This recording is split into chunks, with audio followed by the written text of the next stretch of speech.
Go the other way. Thank you. Okay. All right.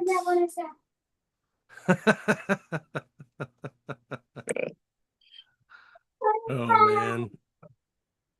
Tell him to go watch us while he goes to bed. Kai, You just it's watch it Daddy's in bed. iPad. Fine. iPad. Yeah. All right, All go. right. Welcome to the Toddcast, everybody. I'm joined this week by one of our awesome customers from the Ohio Valley store, Zach Thompson.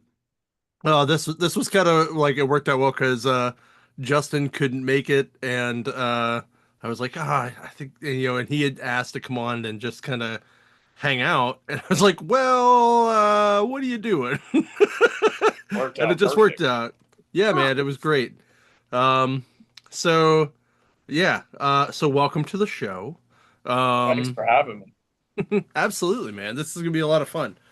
Uh, so we're gonna do something a little different this week. So this week we're gonna do just two book reviews each, and then we're gonna talk about Zach wanted to talk about his favorite comic covers. So he picked three, I picked three. We're gonna share those, and then we're gonna talk about what it's like being a comic customer today. Is really what it's going to be like, and what Zach likes to do, what he likes to collect, what he likes to read, all that fun stuff. Getting to know one of our customers, I think this is a great opportunity and a cool, fun, maybe new segment that we could start doing more often. And if you like this afterwards, if you're not traumatized completely, you're more than welcome to come back on every once in a while and just hang out at some point. So Heck yeah. first, thanks for coming on. It's a pleasure having you. Um, we talk a lot, just as friends talking about comics and stuff. So this is very cool. Um, I guess my first thing is, are you uh excited for local comic shop day this Saturday? Yeah. Yeah, it's gonna Yeah. be cool. Yeah. I'm gonna go to the store at the mall, the Ohio Hmm. Valley Mall, and try to get some half price dollar books. Hell yeah. Yes, sir. Awesome. All stores half price dollar books. The only place that's not half off, the warehouse. So I don't want to say don't go to the warehouse, but the warehouse books are not going to be on sale. um, but I will actually be in Canton at Hall of Fame Comic Con. So if anyone's interested in coming up there and hanging out and giving me a high five, or buying some books for me, I'll be there. I believe it's 10 to 6 at the Civic Center in downtown Canton. It's right across from Wendy's. Um, it's a great time. I'm heading up tomorrow to set up. I always have a blast at this show. Those guys put on a great show. So make sure you come out for that. It'll be a good time. So we do have some guys in the chat, just so you guys know.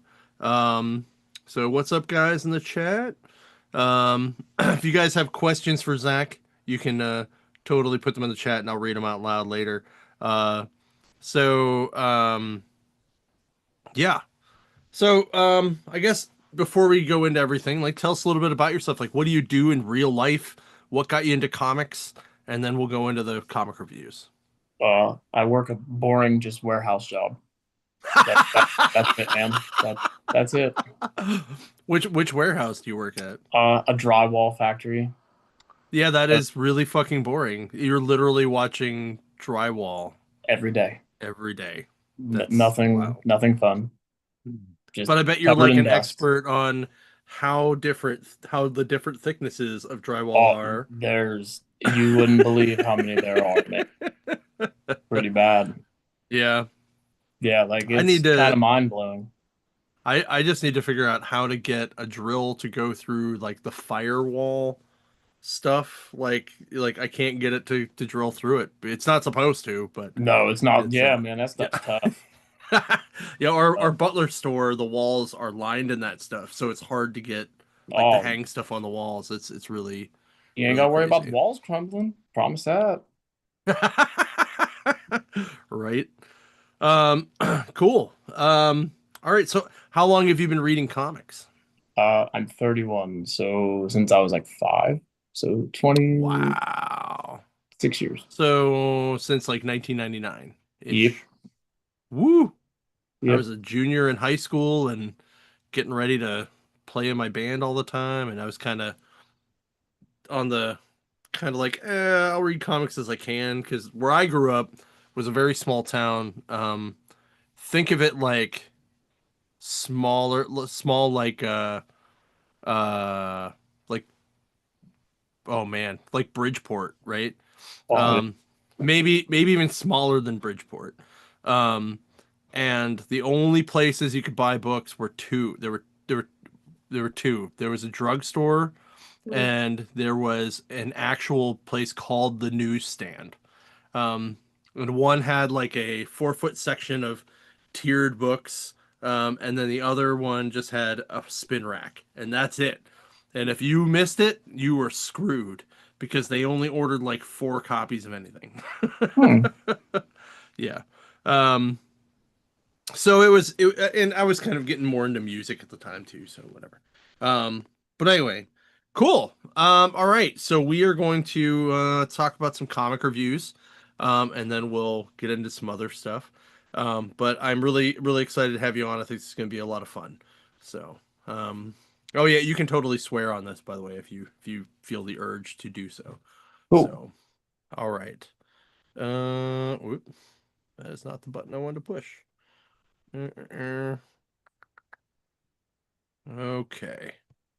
So my first book, whoop, wrong share. Whoops. Thought I hit the wrong one. There we go. Yay. So my first book is Masters of the Universe, The Sword of Flaws. Um, so this is written by Tim Seeley, um, with art by Freddie Williams.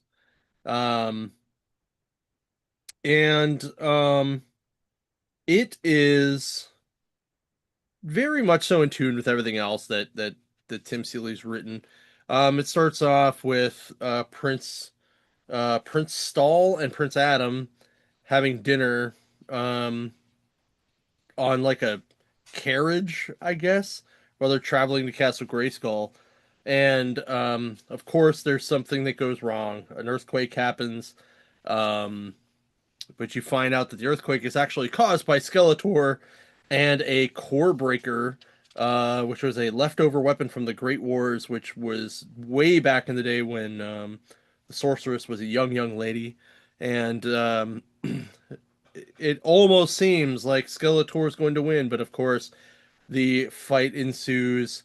Um, Man at Arms and Triclops have a throwdown. Um, Tila beats Cobra Khan in the face with her staff, and then like boots Evelyn in the face. There's some great action sequences in here, um, and He-Man comes to the rescue, and Triclops sees something in or that he shouldn't see it as an X-ray, and it like freaks him out really badly. Um, the rest of the team kind of yells at Prince Stall for trying to get involved and then trying to steal the core breaker for himself. Um, they then talk about how his parents were super embarrassed and agreed to you know do de-escalation with the attorney or the Eternians. Um, and you know at the end of the book, um, Stratos, who can fly, um, is flying around this mountain on uh, the Cairn of Pantheos range, um, and he finds that there is an actual opening, and this is the mountain in which that Zodiac lives. And another sword shows up in a stone, and it's a purple version of the Power Sword, which is the Sword of Flaws. Which is, if you see as you see the cover there, the one that um, Skeletor usually uses. So he, so it very much sets up to finding this sword. I'm curious what the story is going to be like, as Adam's sword is the sword of power. This being the Sword of Flaws. Um, we'll see how it goes and what it does to Skeletor, if it powers him up, ramps him up. Um, we're gonna see what goes on. I'm giving this book a mm, like a 8 out of 12. Because the story, while the story is good, it's kind of a little convoluted and doesn't really get to the point fast. It's a very much so like kind of sitting through an opening monologue. I'm just trying to reintroduce people to some of the characters. So it's not it doesn't move super great, but where it gets to is cool, and I'm curious to where it goes on. So that's why I gave it an 8 out of 12. So go for it. All right, this is my first review, so like I've never done this shit before. So You're yeah. fine. You're doing fine. You're doing fine. All right, so my book was Detective Comics 1101. It's awesome. It's written by Tom Taylor, and the art was by Mikhail. I'm gonna butcher this man's name. Janinen. We're gonna go with it. But Sure. Sounds good. he did the art, the color, and like the cover, and like Oh wow. it. Yeah, man, and like that color just pops on the cover. Yeah, it does. Yeah, and I mean the whole book is just so dark and broody, and like the new suit that they just introduced just that blue pops in the Nice. whole story. And the book starts out as like a um it starts back then. Just that's all it says, just says then. Batman's going over an old case that he went through, and he says, Gotham was afraid of the night. And he says, I've never wanted people to fear, to have fear, to feel it. And he says that he wants to strike the fear into the hearts of criminals. And that's his purpose. That's what he does. And then all of a sudden we just get thrown into now. And I'm on a boat. And I'm like, all right, this is kind of cool. It's murky, Gotham's all just covered in fog. And I'm like, all right, that's all right.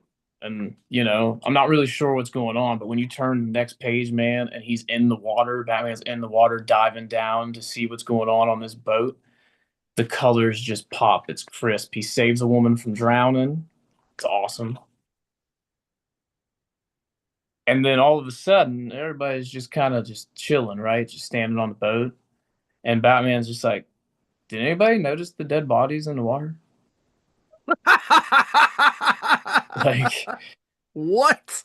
yeah, like nobody's paying attention to this. They're all too worried about the lady drowning, but nobody paid attention that there is 41 dead bodies in the water and on the other boat.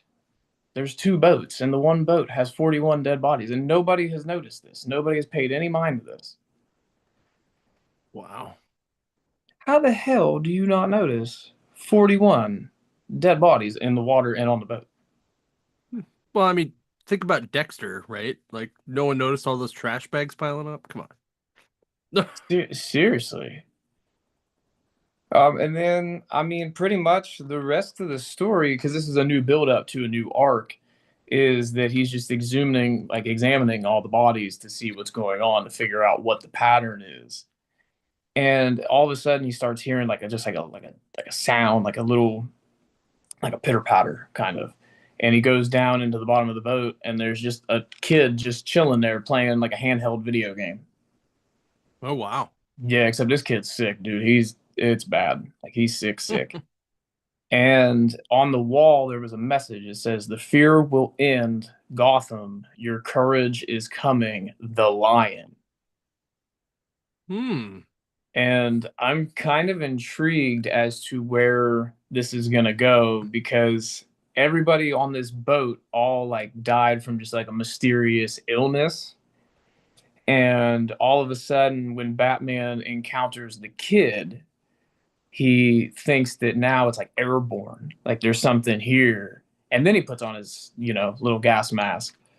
But at that point, I mean, it's too little too late. So he ends up going to Central City to see Mr. Terrific to see if he could just figure out what this is. And they take Bruce's blood, and Bruce now has whatever pathogen that was in the air is now in his blood. And that's how it ends. Hmm. Yeah. Oh, and I Cool. forgot. And I forgot. He takes one of the dead bodies and just throws it in the bat boat. Like his little bat thing. He just throws it in there. Yeah. Yeah. And the cop's just like, yeah, we're cool with it. Oh, okay. Yeah. Huh. Um, It was all fun. right. So out of 12, what do you give this book? The art alone carries it because it's all brand new. Like it's mainly just there's no action, there's no fighting in it, but it's just so beautiful the way that the story is told through the art. So it gets a 10 because of art. And I mean, I love Tom Taylor, so I know he's about to cook. So we'll give it 11. We'll give him the extra one. It's not 12. Ooh, awesome. I'm excited. When I heard Tom Taylor was moving over to Detective Comics Takeover, I thought that was a good move. Um, and as we were kind of talking beforehand, I think that this is going to partner with the Fraction Batman stuff really well. So, because I think they kind of have similar vibes on how well they were going to write this character. And I think they both have phenomenal artists with them, so I'm excited. Yeah, So, I'm glad that like they're gonna be like continuity. Like they're gonna try to work side by side and not give you two different Batmans. right. Yeah. I hate when that happens. So, Yeah, because you got one story going on, we're talking about 2025, and then the next story is in 2024, but it's not making any sense because it's like, you're not my Batman. That's not my Batman. right. Right. Yeah, it's annoying. All right. My second book is Ultimate Hawkeye #1, from Marvel, and this starts out with Claw, Ultimate Claw, I should say, being real paranoid at his house.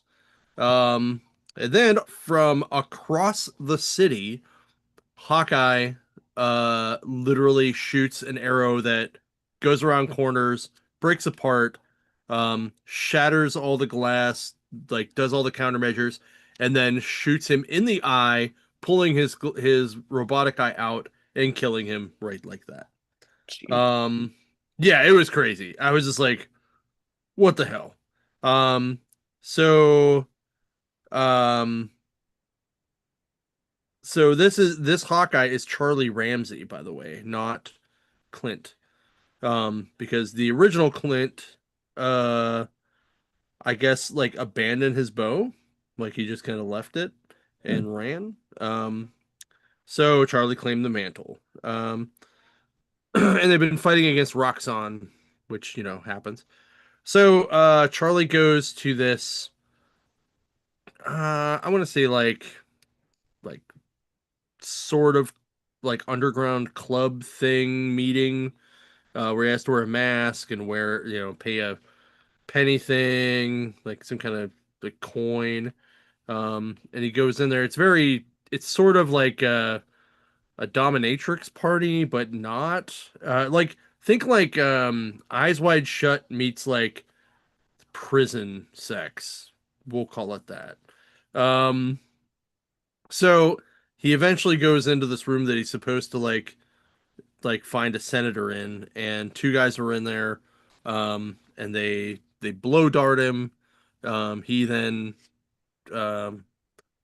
tries to escape, doesn't. He wakes up in a dungeon with a hammer and a ruler on a table.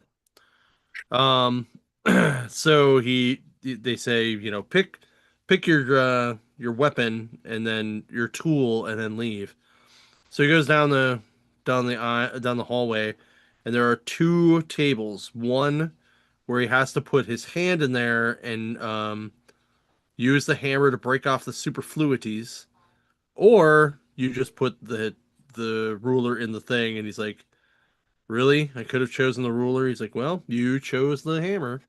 So he has to put his hammer hand down and then wail on it, where he basically breaks some fingers, but doesn't like cut himself, I think.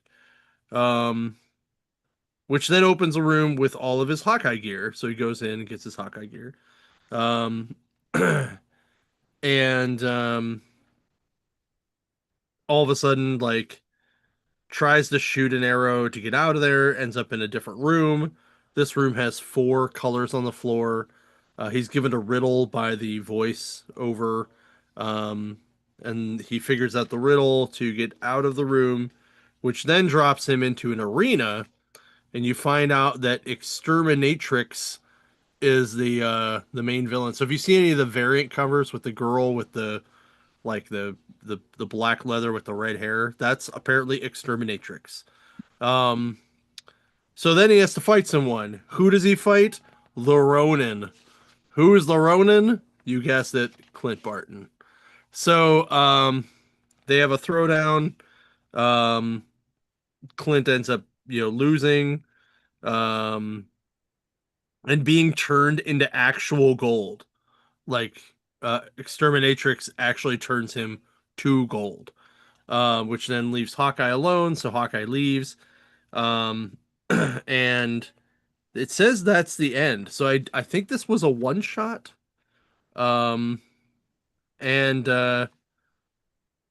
it was definitely interesting. I'm giving this book like a 7 out of 12. Mostly because the art was really good, but the story was like really kind of hard to follow and moved very quickly. But there were some really cool parts in it, like I really like the masquerade scene. I like the outfit design. I liked certain things in here that were kind of interesting. So I definitely didn't think it sucked, but I didn't think it was the greatest book either. So if you want to check it out, cool. If not, I think you could skip over it and just see when he pops in wherever. But he was part of this universe's Ultimates. So Have you read Ultimate Spider-Man? Just out of curiosity. I think I read the first one and I was like, meh, don't care. Like, I just like I'm also not a Peter Parker fan. I like Ben Riley as my Spider-Man. Like Ben Riley and Miguel were my two Spider-Man growing up. Like, I don't know why. I think it's because Ben didn't come with all the bullshit, like all the decades of being this like whiny nerd that ended up being like, I'm like, why is he complaining? He's like got the hottest girl in the world. Like, this doesn't matter. Doesn't matter which girl he has. It's the hottest girl in the world. Like, so I'm just like, Peter's an idiot. Like, which is I think why I like Ben, because he had a little more soul searching to do as a clone. So, but I do hear a lot of great things about this book. Um, and I know a lot of people that love it. I just personally don't really care. But whatever, go for it. I mean, so it has a lot of talking in most books. Like it's mainly just the characters just talking. There's not a lot of action in these stories. In this story, like it's really not. But I'm This is telling you, Hickman, man. right? Like Yes, Hickman, that's why. yes, That's why there's a lot of talking. yeah. But I mean, come on, like it's just so good. And like he's had two artists. He's had Messina and Chichetto. Is that how you pronounce Hmm. his name? He's had both of them. And usually when he has Messina as his artist, it's like the fill in. And both Hmm. times they were like just sit down, dinner. That was the whole damn book. And like the way the characters engaged, man, it was masterpiece. It was so much better than like 10 pages of splash page fights. Right. Like, and that's crazy. But like this story, everything, I don't know, man. I like this. I like this Spider-Man. I do. I No, like that's fine. Peter. Everyone's entitled to their opinions and everybody's got different stuff they dig. So, I Like also am Peter's not a big not Hickman fan. So, like it's nice to see Peter happy. Like he's not yeah. bitching and moaning. Like that's nice. Like it's not, I don't know. It's just happy Peter, man. MJ's not Right. very happy, but I mean, you wouldn't be either if your husband just all of a sudden just became, a year ago Spider Man, and now everybody's in danger. Hmm. So That's true. This book goes month by month, like literally month by month. So like we're in the month of September on the first page, Hmm. and it's you start out with Wesley, the right hand man of Kingpin, and he's Hmm. just like he's on the phone and he's getting ready to get into his car, and then all of a sudden like he just gets kidnapped. Like there's really no explanation as to what's happening, and you just see the car go away. And then all of a sudden now you see him, he's like tied up, and they go to take his gag off. I mean, everybody knows who Mr. Negative is, everybody knows what he looks like. Wasn't much of a surprise. I mean, you just see the black hand with the white outline. It's cool. Hmm. I kind of like his character in this. It's all right. You get his backstory in this, which is, I mean, I didn't know who the hell Mr. Negative really was. I just knew of him because, Okay. granted, yeah, listen, I started reading in '99, but I was a comic book snob and read like the '70s Spider-Man, and like those books were only $2 a piece back in 1999. So, Oh yeah. Hell yeah. uh, but he's just trying to pretty much like most of this issue is Mr. Negative is trying to get information from Wesley to take over the Kingpin. And like I said, it tells you his backstory, which I don't know much of his backstory, you know, before, but like he's pretty much just like a poor immigrant, him and his sister finds out that he can make people like manipulate him to do what he wants, and she uses that to her advantage, and like they become like drug dealers pretty much. Damn near every Spider-Man's villain that doesn't have like cool powers, almost all of them, they're all drug dealers at one point. Like they push something. Yep. Except, I mean, he's got cool powers and he's still a drug dealer. And then like it I don't know, this is the only book that they kind of do this. They kind of jump around. Like other stuff's going on. So like Uncle Ben's alive in this book. Don't know if you knew that. Yeah, I knew that. Yeah. Well, him and J. Jonah Jameson are trying to figure out a way to like tell the story of like they know what everything's going on and they know the kingpins behind it, but like nobody's listening to their newspaper. Who the hell reads the newspaper 2025? Right. So like they're trying to figure it out, and then like they just stare at a picture of the kingpin on the wall because like they have their little board and everything, and then all of a sudden now we're shipped to Harry Osborn and Doctor Octavius are in his lab, and Harry finds something very interesting in the lab. He finds a bottle, like a jar, and it has a spider in it. And he asks Otto, "What is this?" And he says, "I can't tell you that." And I'm like, we all know what this is.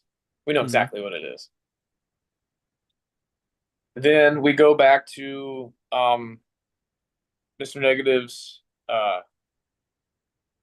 backstory, and it tells the time that him and the Kingpin. This is why he doesn't like the Kingpin. The Kingpin's the only man that he could not manipulate, and he Huh. bowed down to the Kingpin, and that's why he kidnapped Wesley to get the weakness he wants to know. It's driving him nuts. So he keeps like trying to push and trying to break Wesley the whole time, and then all of a sudden, now here's spoilers. He's like, I can't tell you, I can't tell you, and he's like, he just keeps pushing it, right? Like whatever power he has, he just keeps pushing it, and then he's like, I work for the Kingpin, but that's not all I do. And he's like, I'm Mysterio, and Mr. Negative's like, Oh. yeah, Mr. Negative's eyes get huge, and then he goes, I'm one of them. And he's like, tell me everything. Hmm. So then now we cut to the next day. Man, Wesley is Mr. Negative let him go. I mean, obviously we don't know what happened, but I mean it ain't hard to figure it out. There's a meeting of the Mysterios, and you got so you have Wesley is one of them. Mr. Negative's sister is one of them. Oh. Robbie Robinson is one of them. I'm not sure who the other guy is. They might have told like who it is, but like I haven't really seen him in the book. Maybe just like once or twice when they do this. And then Gwen Stacy is a Mysteria. Yeah, she's married to Harry Osborn. What? Yeah, she's married to Harry Osborn in this book too, by the way. Oh, that's kind of Yeah, interesting. yeah. And he's the green Goblin in the book. Okay. which that's cool. But like they're having this meeting and she keeps asking, Gwen keeps asking Wesley, she's like, "Are you all right? Like, what is wrong with you?" And hold on, I'm getting to it. While all this is going on, you got somebody's apartment's blowing up. You got so now like the Sinister Six in this book is you got Mole Man, Black Cat, which is not the normal Black Cat, it's her dad. And then she Well, the like takes the original Black Cat. moniker. Yeah, yeah, Yeah. yeah, Who else? Shit. Mysterio, Bullseye, but he's on the cover. Like he's like the main guy on the cover. He's nowhere in this yeah. book. Mhm. Yeah. What's even crazier is Fair. like Spider-Man is literally just in a small panel in this book, and that's it. That's the only time he shows up. He doesn't Oh, say so this was anything. mostly about the Sinister Six then. Yeah, like this is mainly Okay. just it's Mr. Negative's backstory and like his next move. And like he's got his warriors like making moves on everybody. And then all of a sudden, like Wesley has this look in his eyes, and Mr. Negative's sister goes, "I've seen this look on 1,000 men before." And Hmm. and Gwen's like, "Who did this?" And she goes, "My brother." And then all of a sudden Wesley removes his robe and he has C4 strapped all the way around him and Oh no. detonates it and it blows up the entire room of Mysterio's and that's how it ends. Huh. So like we don't Wow. know if anybody survived. We don't know what happened. All you know is that room blew up. That's it. That's crazy. That's crazy. Huh. That's a pretty good book. So, Yeah, and I'll tell you what, man, people were not happy that they had like filler artist Messina in this book. He's mhm. just as good. Yeah. This book, 12 out of 12, man. I had so much fun with this book. I really Woo! enjoy that series. That's some high praise. Yeah, like this, if you like the cover, you're gonna like the book. That's awesome. Very, very cool. Yeah. All right. So now we're gonna go to this section where we're gonna talk about our three favorite covers in our collection, right? So Yep. I did mine digitally because I didn't want to dig all mine out, and mine pretty much look like their covers. So I'm going to show mine first. I'll talk a little bit about each one and why they're my favorite, and then you can do yours and just hold them up. It's fine. Um, let me go back to sharing. All right, my first book is Avengers Annual 22. So this book was the very first comic I remember buying. Like legitly buying by myself. This was what, 1993? Yeah. I wasn't even So, born yet. right? So this book is not only an annual, so the story's kind of self-contained, but that is Scott McDaniel art. That's cool. Um, and that made me fall in love with Scott McDaniel's art. So that's why I ended up reading Nightwing. It's why I ended up reading Daredevil. A lot of other stuff he's done and become friends with Scott. So this book tells the story of Bloodwraith. That's the guy on the left. And you find out that he is a descendant, or he is the when you pull the ebony blade and you are not a descendant of um the Kane family or the Dane family, um, which is from the Knights of the Round Table, you will be possessed by this spirit called Bloodwraith, which is the blood of the sword. So when the sword kills someone, it actually absorbs their soul. That's what the ebony blade does. Hmm. So this was the Avengers. That's like we call it the B team, right? So it's like Black Knight, Hercules, Cersei, Scarlet Witch, Vision. Um, there was somebody else in there, but basically, like original Avengers are now off being West Coast Avengers. This is the B team, right? So it's a really cool Black Knight story. It's a really cool, um, like history kind of thing, like an alternative. Arthurian legend stuff that I really loved.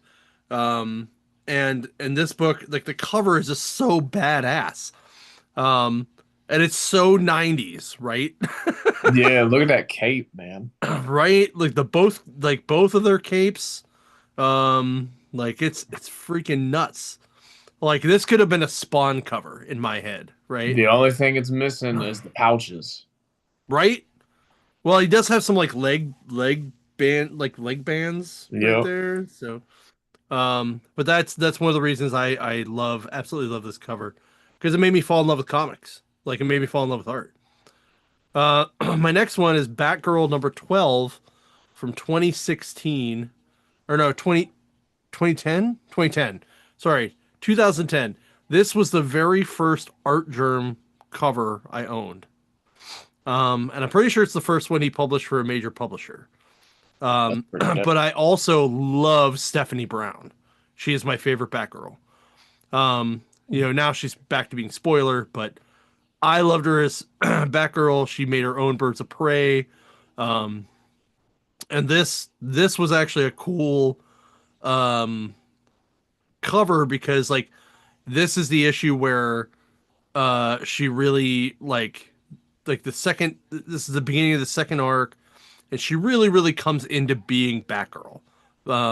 Because the first 12 issues were like kind of figuring out if she can be Batgirl instead of spoiler or what the differences really are. This one really she comes into it.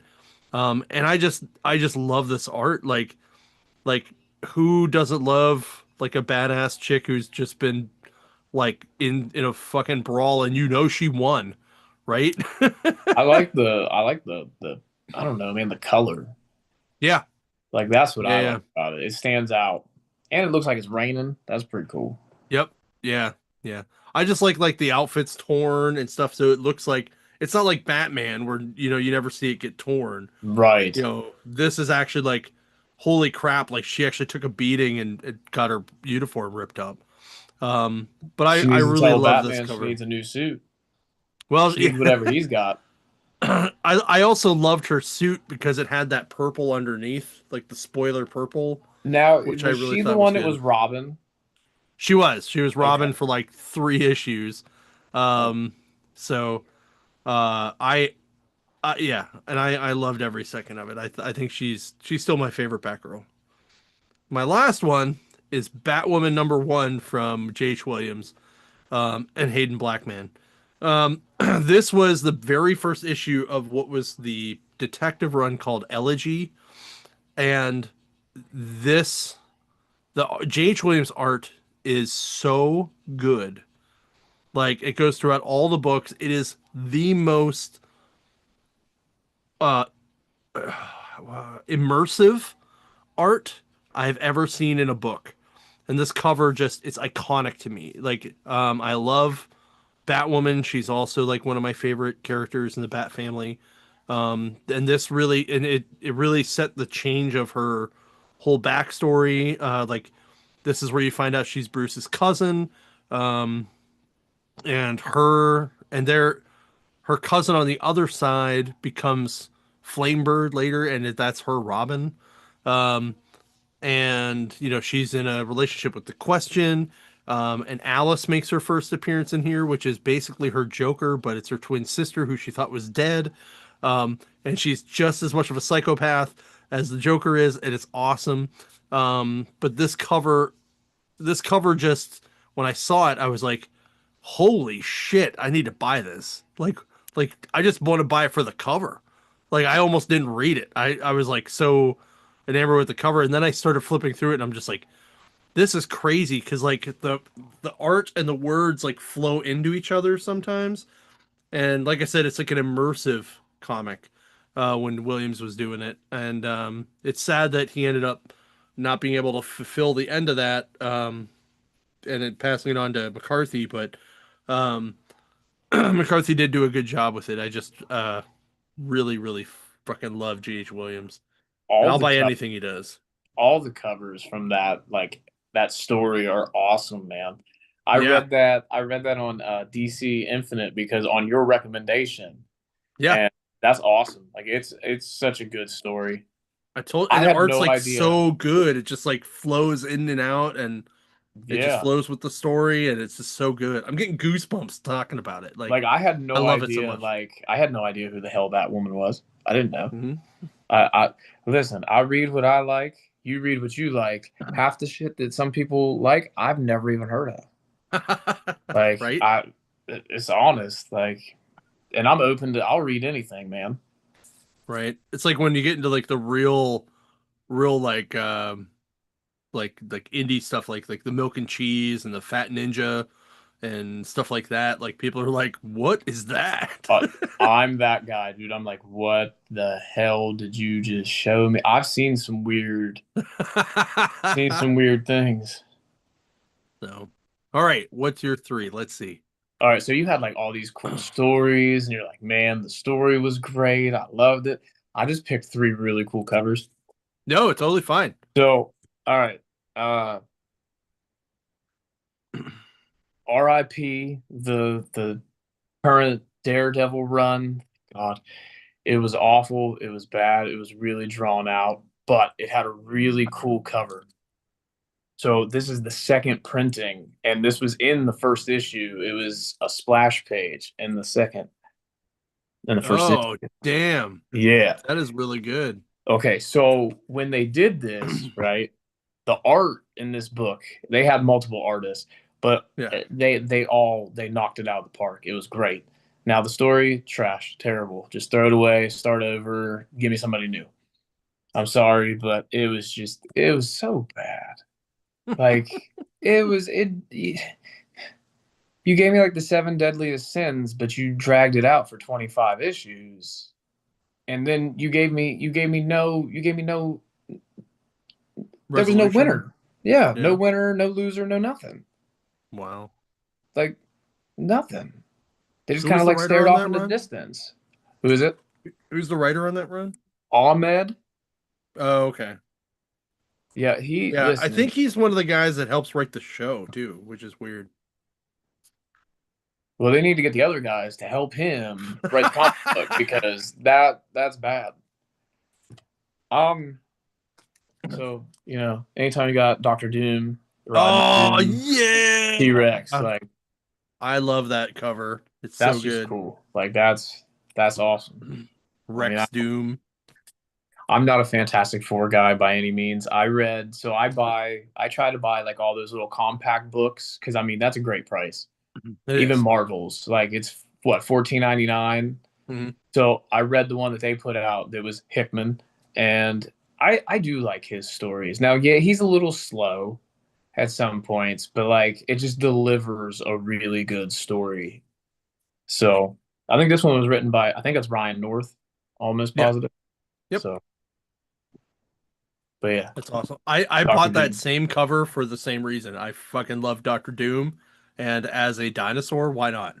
Like whoever came up with this idea, like if this was Alex Ross's like 100% idea, the man's a genius. But if it's not, whoever this is, he needs to give that man a kiss for real. Right? All right, so the last one, I went. All right, so I saw this. Oh hell, I don't even remember where I saw it. Probably Facebook. But I was like, I'm that guy that I don't like to buy offline because shipping is $10 and there's just no need for that. Yeah. So I went to Three Rivers Comic Con for the first time ever this past summer. So I had this book. This was like the number one book that I wanted to find, and I'm not sure which Batman issue it is because I didn't read the run. Because I mean, in 2015, I don't know what I was doing, but I wasn't reading comics at the time, and I really liked the mask.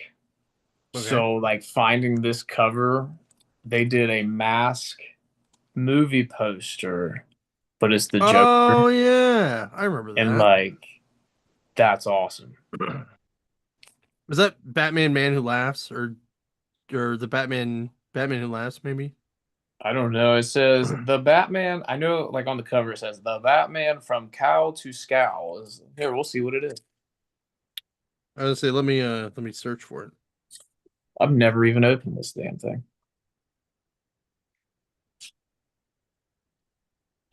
I think it's just. It's Nope, Scott it's just Snyder. Batman 40.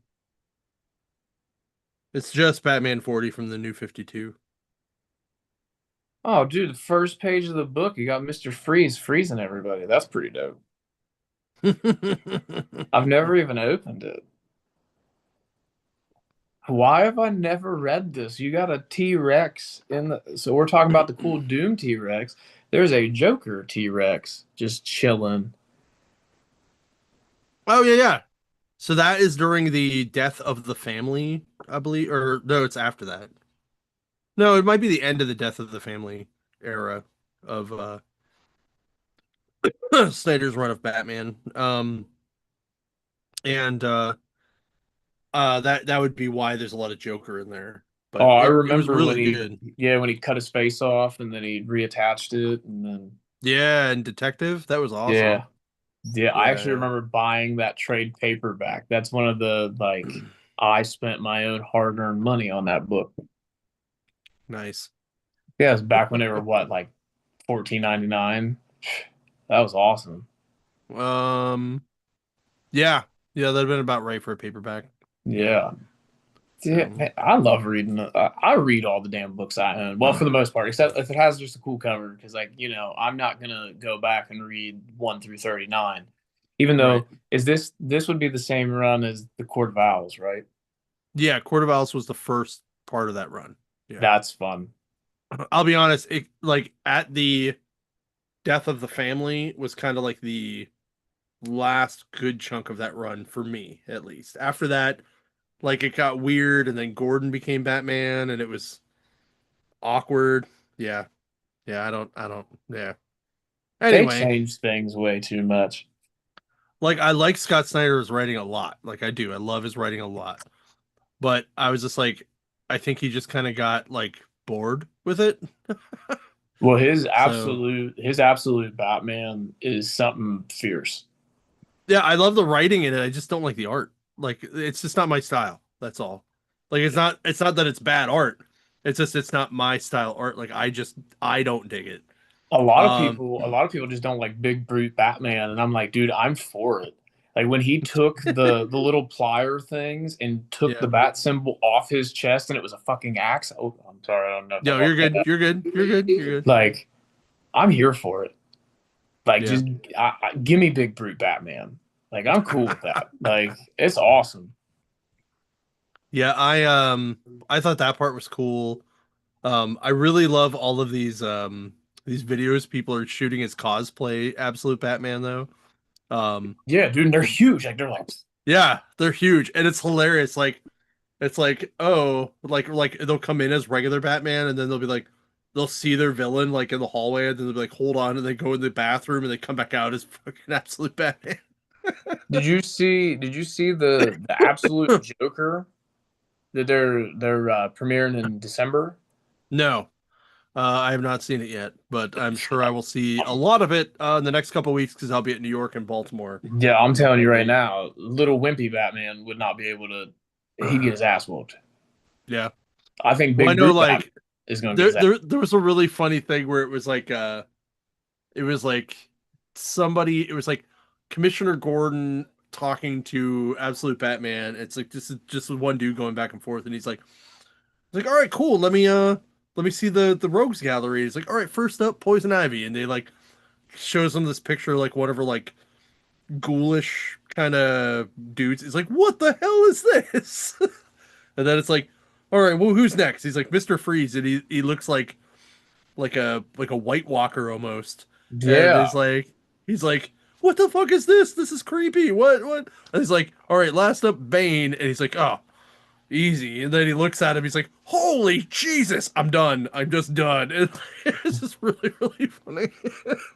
the Mister Freeze, like that character was just kind of, I don't know. That's the only one I didn't really like. I didn't really care for that two Yeah, issue story arc. Like, it was just weird.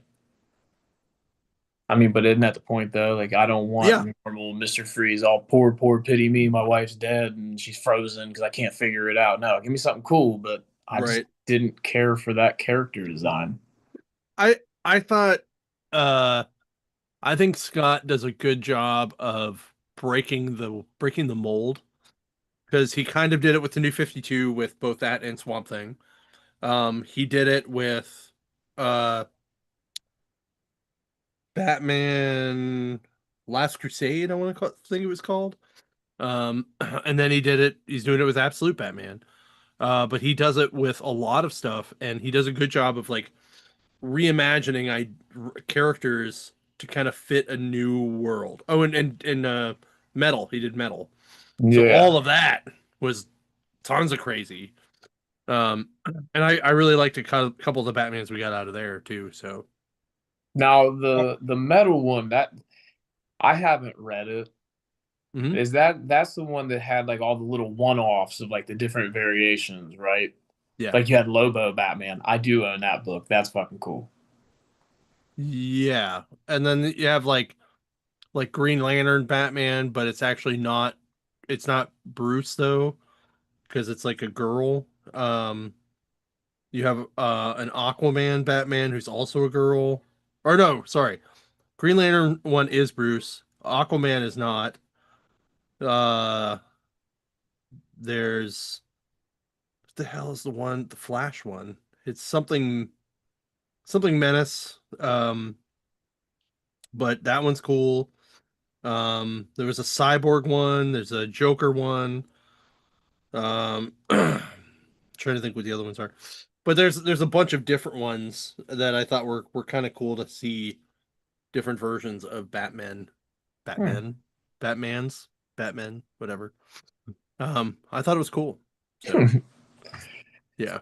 I mean, but I also love when Dick Grayson is Batman though, because that little chunk of run we got was like everything young me wanted to see happen.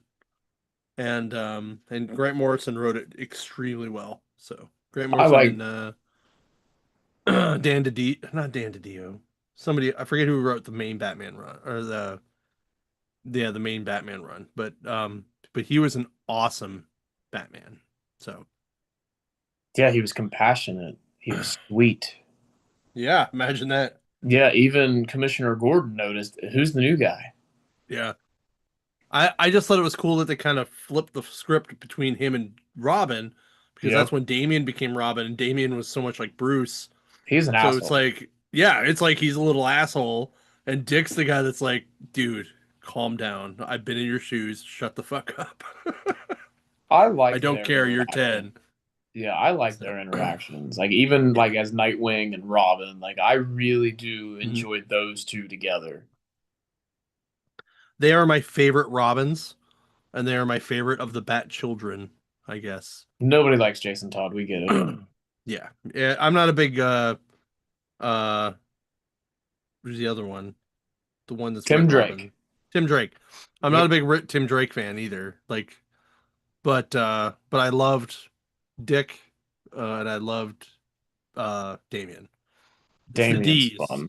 Yeah, Love the Damien's D. I mean, fun. wait a minute. Anyway, all right. So, um, so let's talk a little bit about what it's like to be a customer now. Because we really don't get to talk to a lot of people like this. So, I guess like how'd you get into comics? Uh, what are your yeah, first let's go with how'd you get into comics? Do you remember Batman Forever? Yeah, Okay. Favorite Batman movie. A lot of people hate Val Kilmer. That's fine. I don't care. he's my favorite Batman. He's not my favorite Bruce Wayne, but George Clooney played a really good Bruce Wayne, not a yeah, Batman. That was I terrible. agree. I All right. agree. So, I all agree. right. So watching that movie and like the bright colors and like I really liked that. So right there, I like Batman. And my mom wanted me to get engaged into reading. So, I really like Batman and I'm enjoying like I have the little toys and everything. So we have a comic book store, the one in Bridgeport. Hmm. That was the only thing we had when I was a kid. Like there was no big store, just a little tiny store. And I went in and purchased my very first Batman book. Couldn't tell you what it was. I know it was Batman. So, and then, as you get older, mom and dad would take you there like once a month, and you could pick like, two or three books. And, back in 1999, 2000, back issues, if it wasn't like a major, major key, they're just like a buck, $2. Right. So Excuse me, Jesus. now you're lucky if, Woo. a back issue is $3 to $5. Right. So, Yeah, that's why a lot of people like dollar diving. oh, dude, I So, love to dollar dive. Because like I said, I like to read. So if I could yeah. find, that $5 to $10 book, and I don't care if it's got a chunk missing out of the cover, I just want to read the story. Right. So, uh, how big is your collection currently after reading all of these years? Ballpark. I'll Ballpark. tell you here in a second. According to CLZ, I have 724 books. Okay. So Okay. yeah. Okay. So when I was Most a of which are kid, Batman. well, so when I was a kid, I had like, I'm gonna say maybe like 200 books. Well, when I moved from my parents' house, my dad had sold our house, so I didn't grab my comic books. I'm an adult. I didn't care. Kind of sad now, but I got back into it, I think in 2022, 2023. Okay. I bought the run that's going on, Jeremy Adams' run of Green Lantern, which if you haven't read that, it is amazing. Oh, it is phenomenal. It's probably the best run since Jeff Johns. It's great. It's probably the most consistently good book DC's put out since it started. I agree. Good God. I don't know what the hell's going on, but whatever. Um, sorry. No, you're good. Ooh. Anyway, so since you've gotten back into it, what other characters have really spiked your interest? Besides Batman, obviously. Sandman, Mystery Theater, Okay. written by Matt Wagner. I bought the book on a recommendation, and the guy who did the art, I can't think of his name off the top. I know his first name's Ed. And like the only thing he ever did was the Sandman Mystery Theater. Like every time I try to look this guy up, that's really all he was known for. And I bought the what are those compendiums? Mhm. I bought both of them, and it's amazing. That's awesome. Like the guy, it kind of reminds me of my favorite story is Long Halloween. Yeah. So Tim Sale, it kind of has like his esque of like art style. Right. I always thought it had a Tim Sale kind of Darwin Cookie vibe. Yeah, yeah, and I mean, hell, Matt Wagner can draw himself. I like Yeah. his monster. Fuck, what is it? Batman Monster of Grendel. Men. Yeah, Batman Grendel. I like that one too. But Yeah. he did another one. It was like a little mini series, Monster Men of Monsters versus Monsters. I don't know. Yeah, yeah, yeah, yeah, yeah. He wrote it The and did the Monster art. Men. Yeah, yeah, Yeah, yeah, yeah. Yeah, yeah. That and that those was actually pretty covers are good too. cool. That's awesome. Uh, so what? I mean, you obviously read a lot of DC. What other books do you read? Uh, Like, is there like a so Marvel book you specifically read? so I read. My pool list, like all my pool books, are mainly Marvel. Really? Yeah, but like DC, because like there's just so much going on, and like I don't know, like I really like Batman, so like it's just easier for me. Like I said, I have DC Infinite, so I was just like, all right, man, just get on Right. my iPad and just. But like I do, what is it? I do Daredevil. Well, I did. I tried doing the Death of the Silver Surfer, but the art was really good, but the story was really bland. Let me see. I read so much, man. It all just blends in together. It's all good. The new Spider-Man 94 series that came out this month. That's pretty cool. The Captain America with Chip Zdarsky. Right. That man got too much hate. He wrote a good Batman. Damn it. I agree. It's not his I fault. like Chip Zdarsky in general. So He seems like a pretty cool guy.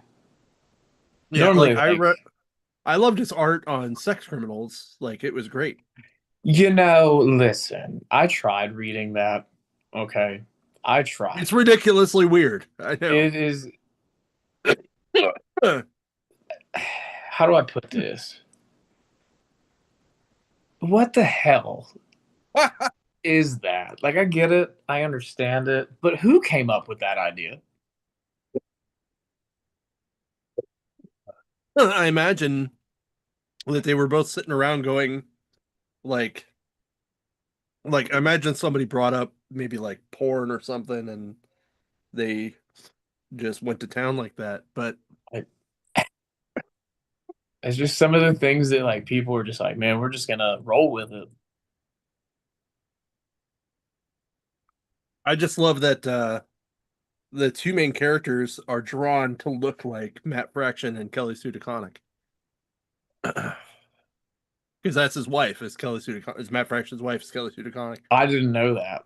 Yeah, That's actually pretty funny. yeah. So when you read it again, you're gonna be like, "Oh my god." That just that makes it that makes it really funny. Yep. Um, I like Philip Kennedy Johnson's Hulk. Yeah, that was really good. Yeah, and like they've had a lot of different artists in that book, but it just they all stay with the same vibe, like dark, broody, evil monsters. Right. Uh, all right, I lied to you. Yeah, a lot of it. Oh, I did Helverine. I did that. I'm not proud of it. I mean, Justin really liked that book, so I thought it was a cool concept. So Yeah, really cool concept if it was Logan. I like Dakin though, but I mean, if it was Logan, it would have been a little too overboard for me. So Like they dragged out so like they introduced that Hell Hulk, I think like issue 5. Brother, he didn't fight anybody. Neither did the Helverine for like 3 issues. And it was just like, man, oh come on. Like I'm paying $3.99 a book and I ain't getting shit. yeah, Cool that sucked. covers. Cool covers. But Yeah, yeah, I lied jeez. to you, man. I'm looking back at this. I got a bunch of DC. And I think, hold on, one, two, three, four, five, six of those were Batman books. Oh yeah. Yeah, I have a problem. Dark Patterns is fun.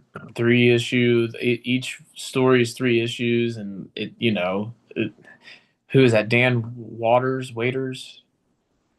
One of the two. Yeah, Yeah, it's Watter, right? yeah, Yeah, I think the so. same guy that's writing Nightwing, Yeah, which I don't pull that, but I will read it. I read it a month behind, so it's pretty good. it has. Like I really liked it when Tom Taylor was on it though. He Yeah, was crushing on that book. listen, every character that he writes, like a lot of people give him shit for being too upbeat and too campy. Hmm. Brother, I love it. Not Yeah. everything's got to be dark and broody. Oh yeah. Absolutely. Yeah, and Nightwing was always like the lighter side of Batman. I would always like to put Yeah, it. You know, he was never like the dark brooding asshole that Bruce was. That's kind of why he left. He was like, I have enough of you. I'm leaving, going to Bloodhaven. Bye. So and listen, speaking of Batman, what makes him such an asshole? Like, why? Same thing pretty much happened to Dick. He watched his family die right in front of him, too, and he's not an asshole. well, I think it just depends on how you take it, right? And Like, he's rich. He literally is rich. yeah, but he had the money to go around the world and train and do all that other shit. So, you know, he probably was like, I'm just gonna be this, you know, this vengeance to stop all that. Like, as long as that existed in the world, he was gonna fight it. Right, But the Bruce side of him was always a lot more happy-go-lucky, a little more playboyish because he had to keep up the appearance, right? right. So, and that's why, like, in the movie versions, I liked Christian Bale the most playing both characters. If you have to take them both at the same time, the whole package, because I thought he did the best at being dark and broody when he was Batman, and being the happy-go-lucky playboy when he was Bruce. And I thought he did great. So God, it's been a while since I watched those movies. It's been a while. it's been a I while since liked. I've watched those, and it's been a while since I've watched like the Tim Burton era stuff too. Oh, I made so when it was Batman Day last Saturday, we had all Hmm. the kids over to the house. We were carving pumpkins. I straight up made them watch Batman Forever on my TV. I was like, we got to do it. That's awesome. All right. Well, um, I guess what is your holy grail book? I guess That I own or that I want. both. Either or both. Like answer it as two Hmm. separate questions. Um. So I own. I have two grails that I own. I have the first appearance of Harley Quinn, Okay. Batman Adventures, which completed that whole series. I own all of them, all of the Nice. first series. That was my 2025 goal, and the two annual or three annuals. Um, and then Amazing Spider-Man 361, first appearance of Carnage. Yeah. I own all of those. I own the first three, like what is it, 61, 62, 63. I own 360, which is like his little box. And then I own the first appearance of Cassidy. And there's another one. I think it's when the symbiote like detaches from Venom and it gets on Cassidy and then like they completely forgot about that for a year. So Oh those are my yeah. two. Yeah, those are my two grails that I own. Hmm. Trying to think. What do I want? Oh, I know what it is. I want the first printing. I'm not even an X-Men guy. Not at all. There's too many characters, too much going on. But I want the first printing of God Love Man Kills. Oh. Yeah. I mean, we get that in the store every once in a while. Yeah, I In fact, I think we there's had one not too long ago, to be there's honest. one in St. Clairsville right now, Yeah. but you know, I ain't saved up enough money for that one yet. Well, I mean, if it's uh if it's something you want to put on hold, we can put on hold. You can just kind of let it linger in there for a little bit. Yeah, it's So a beautiful book. yeah, it is. So cool.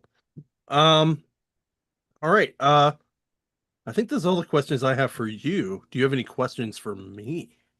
Yeah, okay. So since you run comic book shops, do you ever get tired of talking about comic books? Uh, yes and no, I guess. So, yes, in the idea of like if there's something that happens in a book, um, or something where like when something happens like in a crater does something stupid, Hmm. like for instance the Red Hood thing, right? Like we really try to not bring politics into the store because comics are about escapism. We Yep. carry both sides of the aisle in the books. Yep.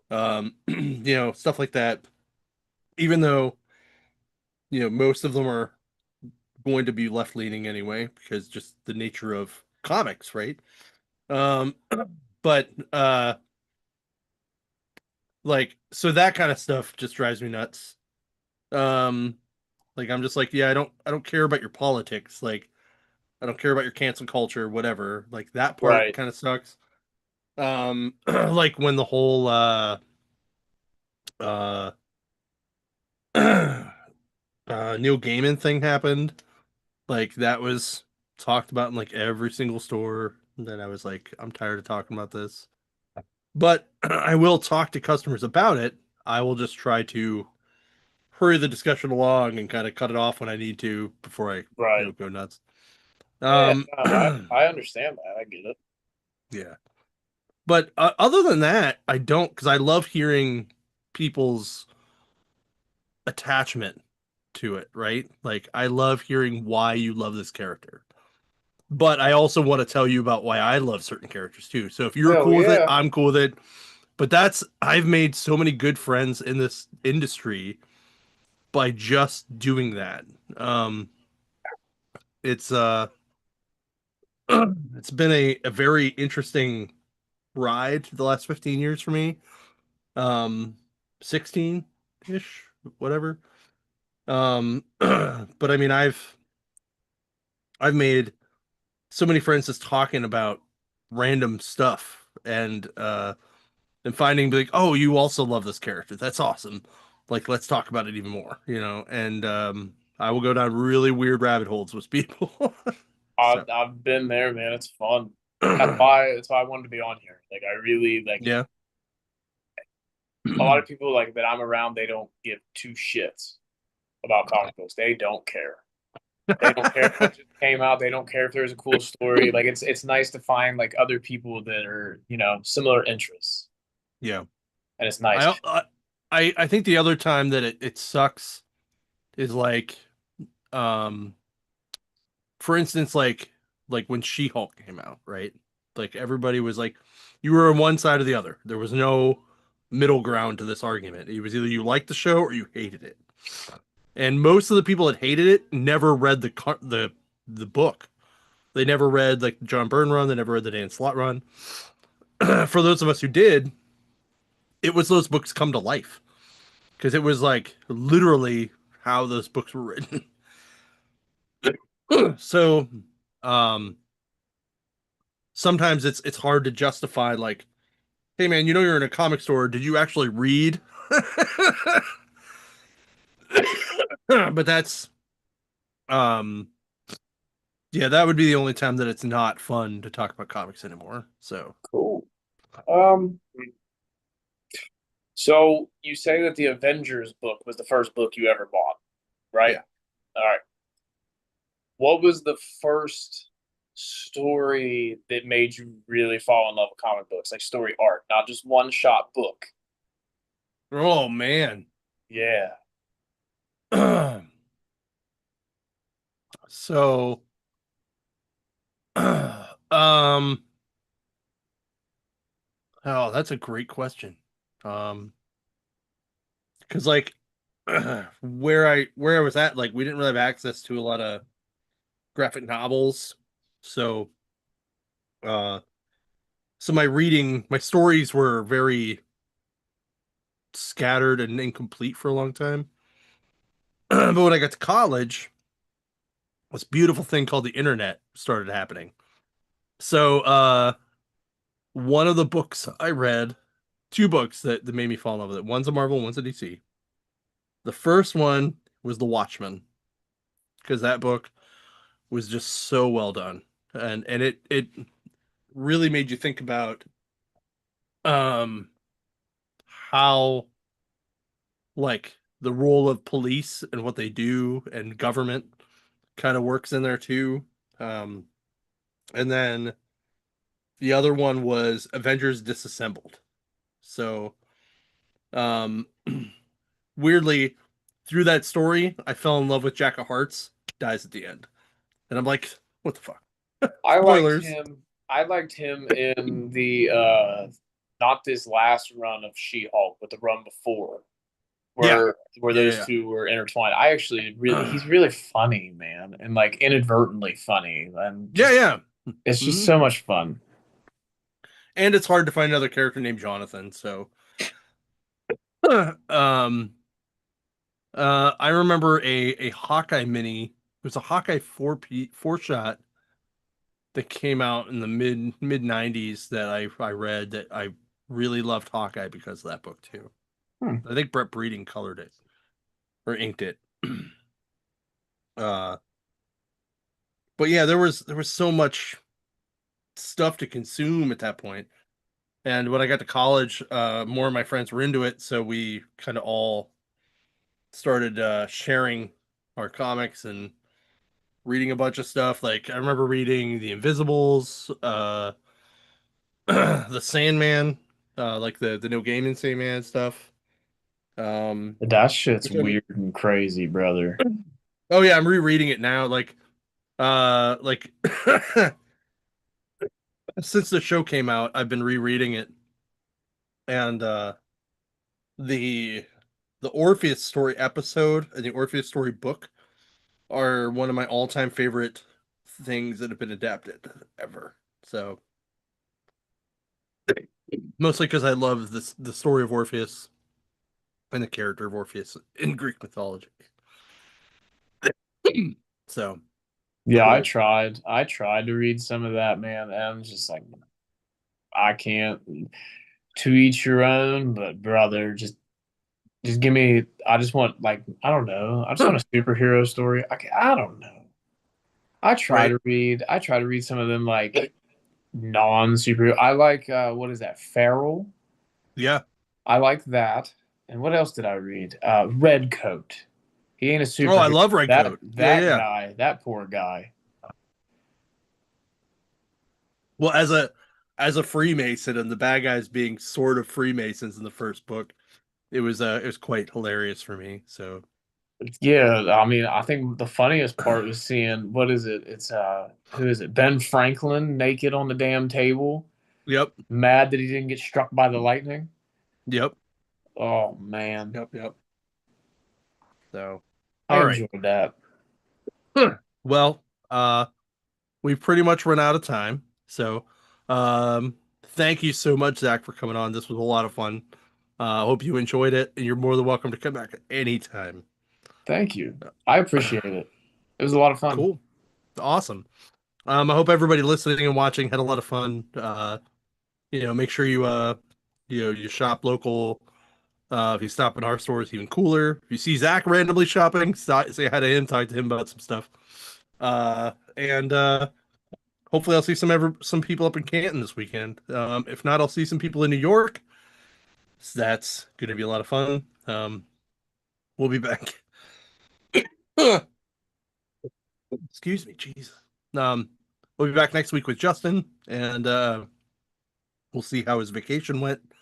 And he and I are going to prep for New York, and it's going to be crazy. So, thanks a lot, everybody. I'm going to try not to die. We'll see you next week. Thanks a lot.